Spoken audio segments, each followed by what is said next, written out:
Hey guys, welcome back. If you're new here, then my name is Becca, and today I am going to be announcing the 1 month long BookoplAthon.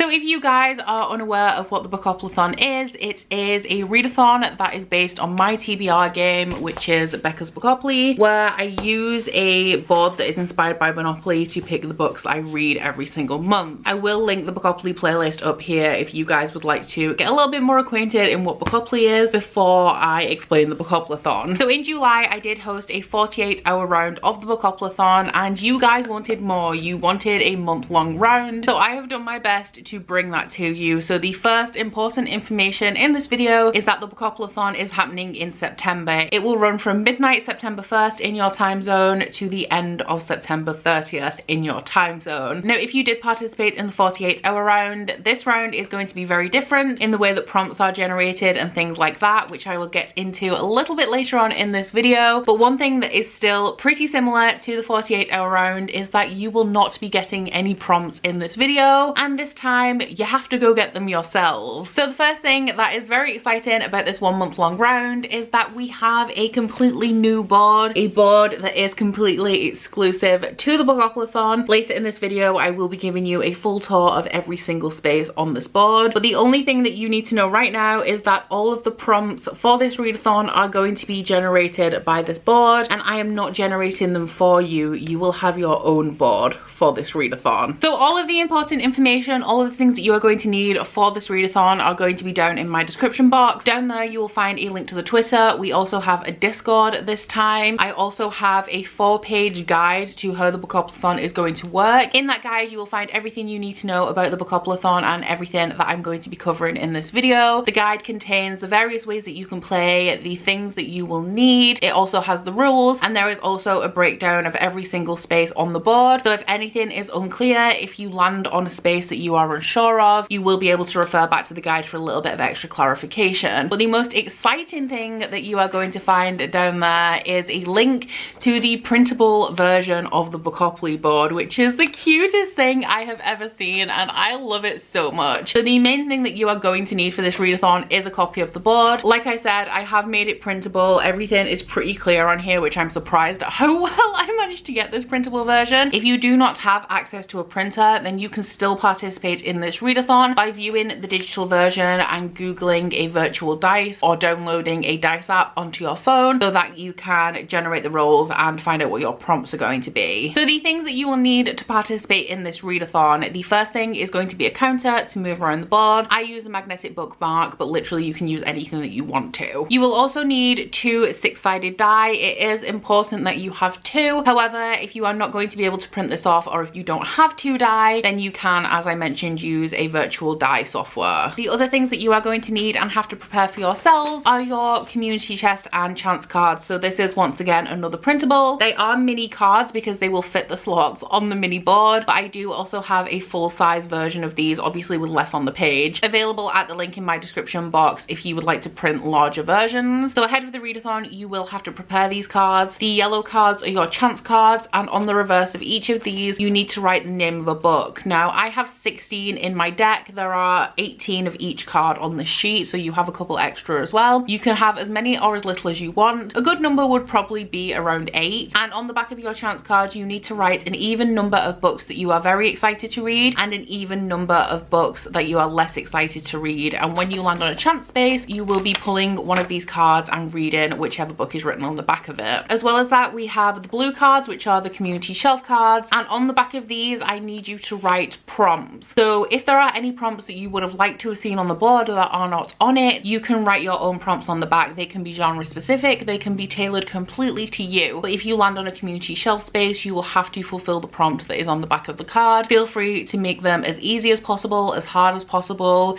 They can just be genres, literally anything you want, as long as it is a prompt to fulfill. And once again, if you are not able to print these, you can either make your own deck of cards or you can write a list of prompts and books. And if the chance or community shelf shelf prompt comes up, you can use a random number generator to select which thing you will be reading or fulfilling. So there are going to be two ways that you can participate in the BookoplAthon. The first way is the way that I traditionally play it, where I will be posting my TBR video at the very end of August, setting out my TBR for September. If you choose to do it this way, the amount of rolls that you have as a standard is completely up to you. I have 5 rolls plus doubles because I can easily read 5 books in a month. If you can read 25 books in a month, then feel free to do 25 rolls. If you can only read 2, feel free to do 2 rolls, and then if you do finish those books, you can add on rolls as you go. The second way that you can play may be a little bit more appealing to mood readers, and that is that you can roll as you go. So if you are doing that, you will start on the starting space for everybody, which is the go space, and at the beginning of the month you can roll for your first prompt. You can then go and read that book, and then when you have finished it, you can come back and roll for your second prompt. Whichever way you play is completely up to you, but there are a few rules that we must all follow. The first rule I have already mentioned, and that is that everybody will be starting on the go space on the board. That is the traditional starting place in Monopoly, and every single year when I start my year-long game of Bookopoly, I do start on the go space. The second one I have again already mentioned, and that is that you must use 2 6-sided die to move around the board. The third rule is that if you roll a double, which means that the same number is displayed on the face of both die, then you have to roll again and add an extra book to your TBR. If you guys are familiar with my Bookopoly series, you will know that I do this, and it can be quite chaotic. And the final rule, which is exclusive to the readathon, it is not a rule that I normally play, but if you land on a space and you are really stuck and you cannot fulfill the prompt at all, then you can choose to roll again. However, if you do choose to roll again, you then have to pick 2 books for the next prompt that you land on. I really like this rule that I've added because it means that if you are really stuck, then you do get another chance. However, it will discourage you from abusing this ability because it does have some quite severe consequences. Okay, so those are the ways to play, all the things you need, and also the rules. Now let us get into a tour of the BookoplAthon challenge board. So let us get started first off with a tour of the brand new challenge board, which is exclusively for the readathon, and I will be using this for 1 month only, and this will form the basis of the board that you guys are also using. So I'm going to move my little mover token to the go space. This is the space where everybody will be starting for their first roll, but for the tour of the board I will be starting off with the properties, moving around the board clockwise, and then I will come back and let you know about all of the other spaces. So I have tried to group every property set by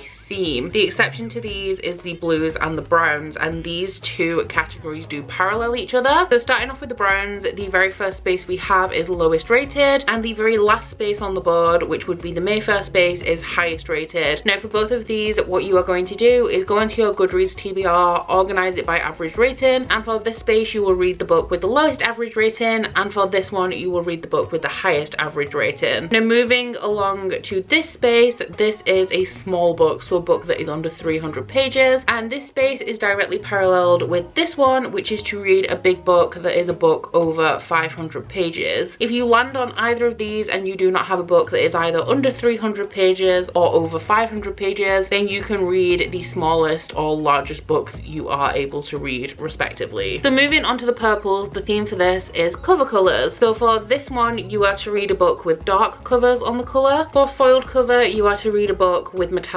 foiling on the cover, and for light cover you are to read a book with light colours on the cover. Moving on to the pinks, the theme for these spaces is representation. The first one is disability rep. This is to read a book that has a disabled or chronically ill main character. Next up is POC rep. This is to read a book that features characters of colour. And then we have LGBTQIA+ rep, and this is to read a book that features characters who are a member of the LGBTQIA+ community. The oranges are themed by demographic. So the first one is to read a middle grade, which is a book whose target demographic is children. The next one is young adults, so a book whose target audience is young adults. And then we have adults, which is a book whose target audience is adults. Moving on to the reds, these ones kind of relate to series or not series, as you will see. The first one is to read a first book in a series. The second one is to read a standalone, so a book that is not part of a series. And the last one is to read a sequel, so a book in a series that is not the first book. The yellows are based on elements but are open to interpretation. So the first one is to read a book with fire on the cover. However, you could also read a book that features fire or a book with fiery colors on the cover, so yellow, red or orange on the cover. The next one is water on the cover. So similarly, you can read a book with water on the cover, a book that features water in the plot, or a book that has watery colors, so shades of blue on the cover. And then the last one of these is to read a book with nature on the cover. So this one is any type of plants, flowers or animals on the cover, featuring plants, flowers and animals in the plot, or has any nature type shades on the cover, so greens and browns. The greens are all about settings. So the first one is to read a book set in the past. So this does not have to be exactly in the past, it does not have to be historically accurate. You can use an implied setting. An example of this is that the majority of high fantasy series do have an implied historical setting, even though they are often in a fantasy world, so it is not real world historical accuracy. The next one is to read a book set in the present. So this is any contemporary book set in modern day. I would say if you're looking for exact years on this, anything kind of between the 2000s and now, even going into the 90s if you wanted to. It pretty much means that the settings and the topics of the book are relevant to today and it is a relatively modern setting. And then the last one of these is set in the future, and this is to read any book that is set after 2020, I guess, or a book that was written maybe many years ago but was set in the future at the time that it was written. Once again, like the one in the past, this can be implied. So an example of that would be that pretty much any book that features humans in space is implied to be futuristic because humans are not currently able to live in space. So coming back to the beginning and going around the rest of the spaces, as I mentioned, everybody is going to be starting on Go. Now the challenge for Go, if you do land on it, is to randomize your TBR. You can do this via Goodreads or your physical TBR. All you have to do is get a random number generator and assign it to books on your TBR, whether it be Goodreads or your physical TBR, and whichever one the random number generator picks is the book you gotta read. Over here we have the community shelf and the chance spaces. There are 3 of each of these on the board. If you land on community shelf, you will be drawing from your community shelf stack. On here you are going to have a series of prompts, and when you flip over the card it will have a prompt in it and you have to complete it. Now the chance spaces are the same. When you land on here you will be drawing from your chance deck. On here you need to have a selection of book titles. I have it so that I have 8 books that I really want to read and 8 books that I'm not as interested in reading. I shuffle it well, and then when I draw a card off this stack, we don't know whether I'm getting a book I really want to read or one that I really don't. So also on this side we have TBR Vet. On a traditional Monopoly board, this is the income tax space, and for this one you have to read a book that has been on your TBR for a very long time. For the first of the train station spaces we have translated. This is to read a book that has been translated from the original language it was published in. For the majority of you guys, I imagine you will be reading books that have been translated into English. However,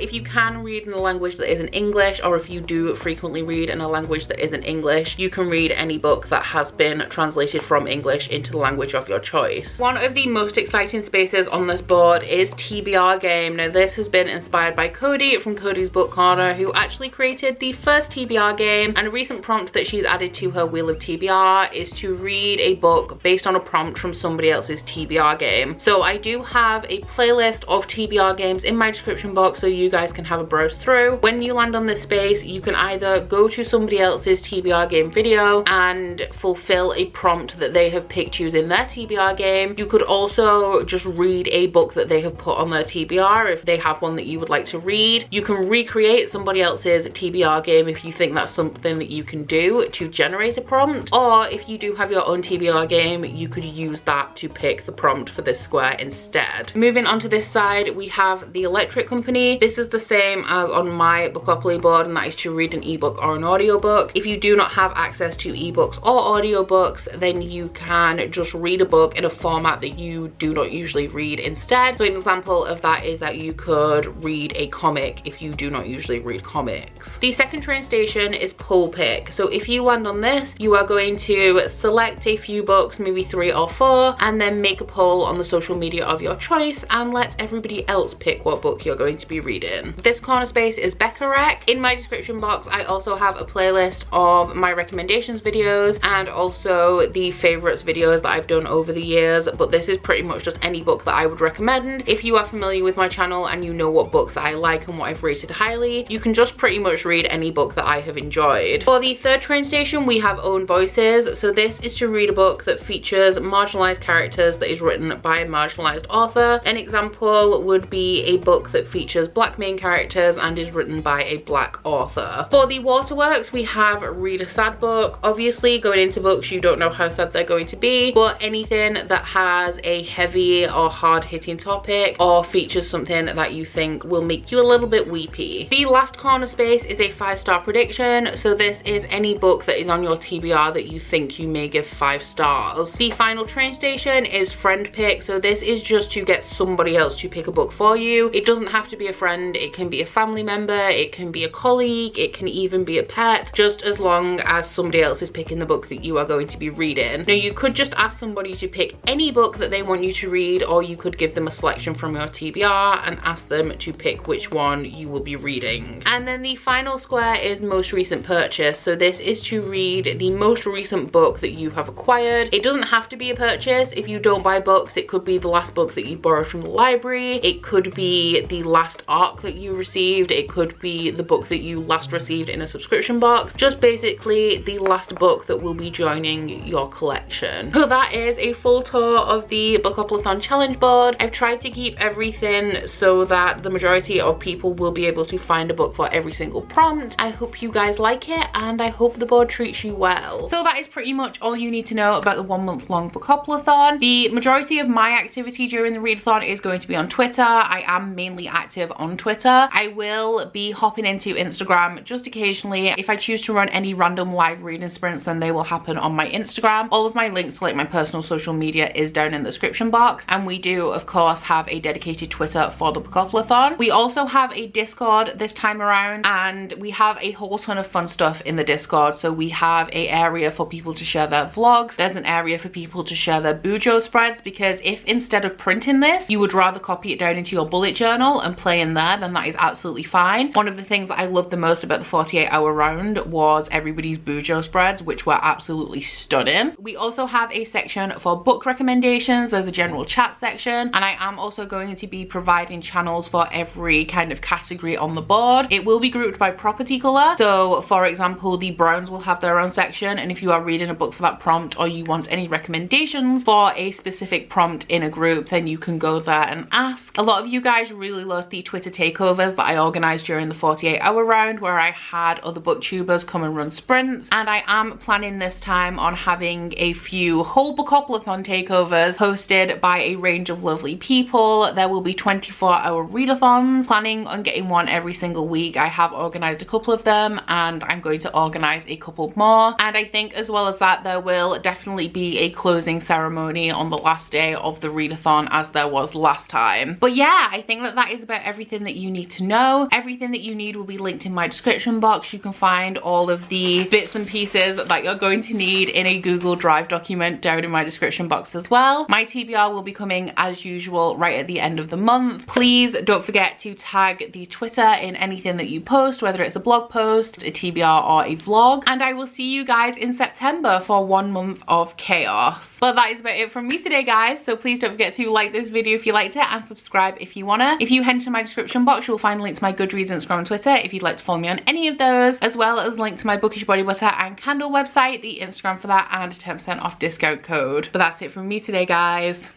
Bye! Oh, you bite your friend like chocolate. You say you'll go where nobody knows, with guns hidden under our petticoats. We're never gonna quit it, no, we're never gonna quit it, no.